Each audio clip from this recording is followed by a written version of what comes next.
Nagbabala ang COMELEC na posible makasuhan ng mga kandidatong pasaway kaugnay po sa pagtatanggal ng mga campaign material.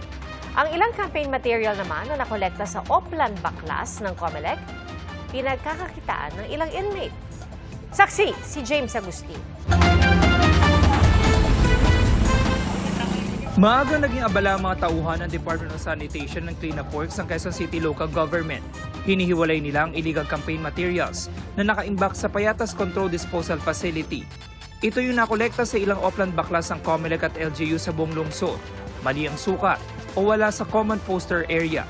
Kaninang umaga, inspeksyon nito ni COMELEC Chairman Attorney George Erwin Garcia. Pinalalahanan niya ang mga naging kandidato na nagdaang eleksyon. Dapat yun, manalo, matalo, tinatanggal natin yung campaign materials natin. Lalo pat yung ginamit mo ay non-biodegradable. Nire-recycle ang mga nakukolektang illegal campaign material.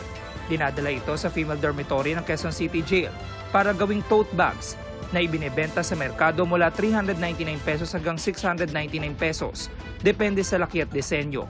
Taong 2022 pa nang inilunsad ang Vote to Tote program ng lokal na pamahalaan.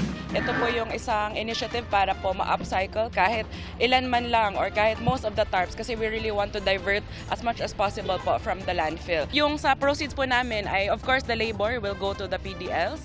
Sa datos ng COMELEC, umabot na sa higit 711,000 na campaign posters o tarpaulin ang natanggal sa Oplan Baklas sa buong bansa mula February 11 hanggang May 16.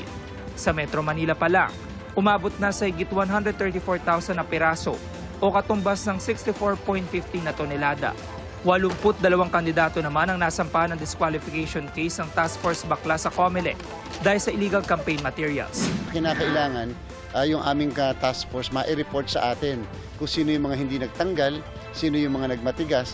Kasi kahit pasabihin nyo hindi namin sila kaya i-disqualify na after the election, pwede naman namin silang filean pa rin ng kasong kriminal. Para sa GMA Integrated News, James Agustin ang inyong saksi.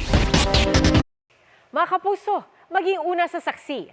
Mag-subscribe sa GMA Integrated News sa YouTube para sa iba't ibang balita.